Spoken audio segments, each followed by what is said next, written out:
Welcome to Atheist Bible Study. I'm Joe Dixon. Today we're going to read Barnabas and Paul are chosen. Chosen. Always good to be chosen. For those who don't regularly watch, what I do is I drink an alcoholic beverage and then I read the Bible. That's the bit. We're finishing off Grey Goose, as you can see. Got the Grey Goose here. Let me get that in the shot. And I'm finishing that off. It's been delicious. It's nice. I don't know if you can see the condensation on there. It's been frozen in the freezer, so it's nice and cool. And I love it.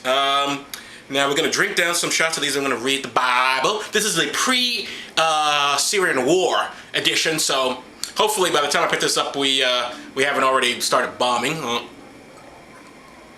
Because if there's anything a Muslim country appreciates, is more bombs in their country.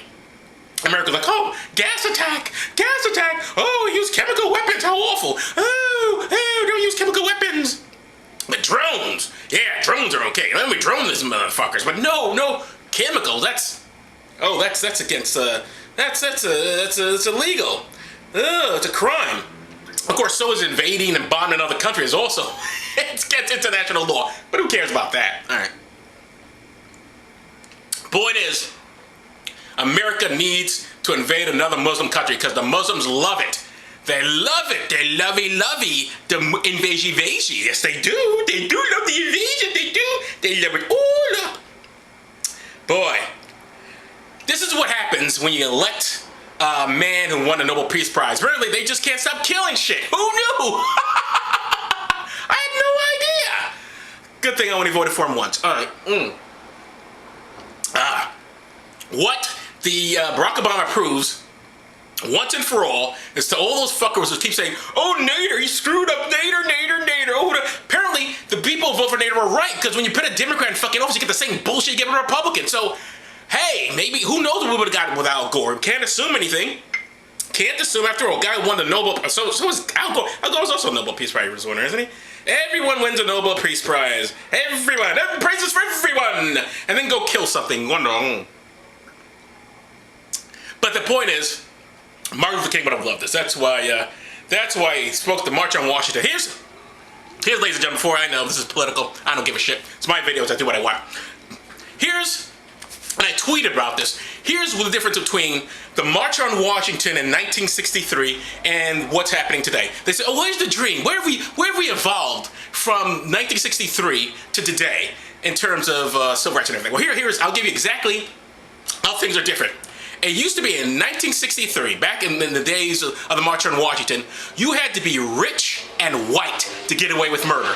Now, you just have to be rich. Yay! America!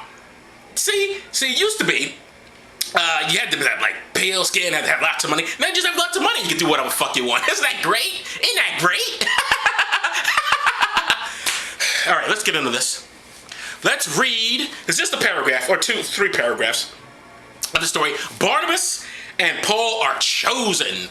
You know how good it is to be a chosen person, don't you? Isn't it the most wonderful thing? Because when you're a chosen person, God gives you real estate in the shittiest part of the world. God says, oh, my people, I love you. Mwah, mwah. Oh, you're so wonderful. Here, have this piece of land that nobody fucking wants, because it's a piece of shit land with nothing there. So you go live there. Oh, I'm sorry, there are people still there, but who gives a damn about them? You're my chosen people. I've chosen you. Barnabas and Paul are chosen. Now in the church of Antioch, there were certain prophets and teachers, Barnabas and Simeon, who was called Niger, because you gotta have two fucking names, can't do that one name. Simon is also known as Niger, and Lucius is known as Bobby, and Sid who's known as City, and Jennifer is known as Janice, and Linda who's known as Barnabas. I don't know. All right.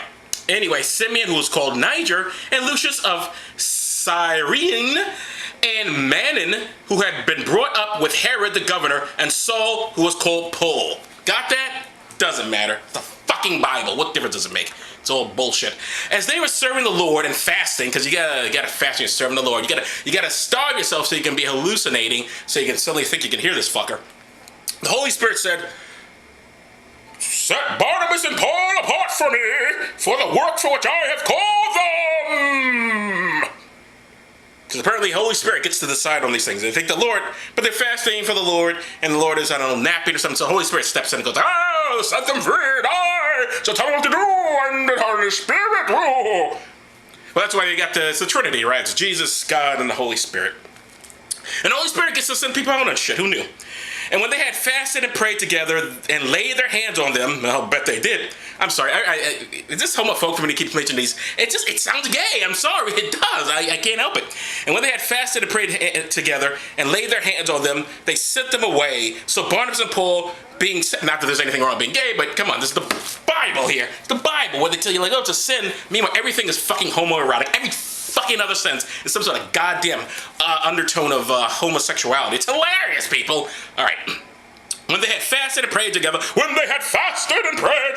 and laid their hands on them, they sent them away. So Barnabas and Paul set forth by the Holy Spirit, departed to Seleucia, and from there sailed to Cyprus.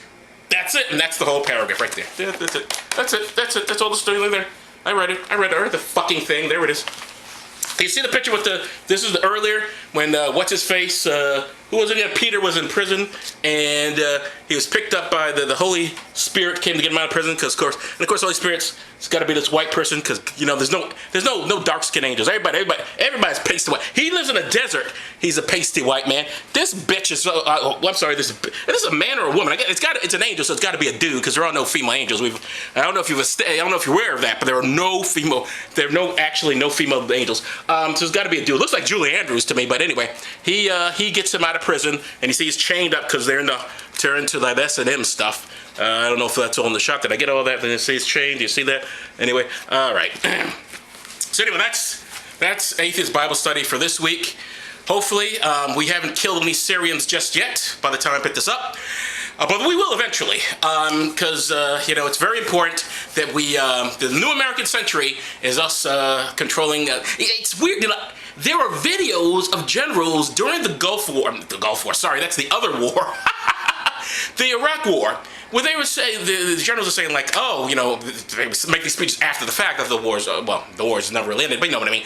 They go like, oh, like, did you know they actually said, I went to just after 9/11 and I said, hey, who are we gonna attack? And they said, oh, we're gonna attack Iraq. I said, Iraq had something to do with 9/11. I said, no, but we got this report here that we're just gonna invade all these Muslim countries and take them over for their oil and their gas pipelines and all that sort of stuff, and we're just gonna do that. And he says, oh, okay, I guess. And then he goes and makes these speeches to these organizations saying that he heard this.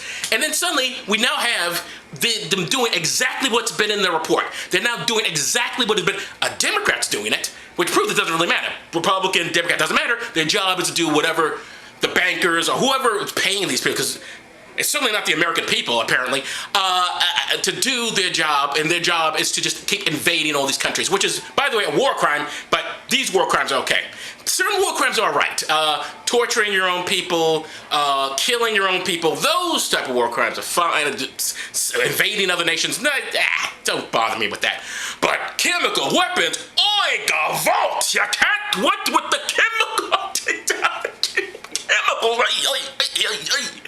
because when you're dying, you really care whether it's a chemical weapon that kills you, or a drone, or a laser. This is like a drone. Oh no, it's chemicals. Oh, that's even worse. Oh, I'm really angry. Oh, America, step in. I'm being hit by a chemical weapon. Oh, I'm so angry. Oh, a drone. Magnifique. Oh, a drone is magnifique. All right. Why don't I just finish this off, because there's only a little bit in here. All right, ladies and gentlemen. It's amazing. And then you have these people like, oh, yes, please, we got to listen. The government's not lying. Why would it lie about this? Oh, no, they got to be telling the truth. It's just things have changed. Why would they suddenly they did 2 years, they were killing people in Syria and they didn't care, so now they care, right? So it must be because of chemical weapons. Here's the thing. Saddam used chemical weapons. We didn't care. Iran and many countries in Africa. A lot of places have killed and slaughtered their people. We didn't give a shit. Why now suddenly we care about Syria? For the same reason we do everything else, because our geopolitical thing has shifted. Who knows why? I don't know why LJ decided to kill his wife on a Tuesday as opposed to a Thursday. I don't know why Michael Jackson decided to molest the kids on a Saturday rather than a Sunday. I don't know why people decide to commit crimes. I just know they're committing a crime. Salute.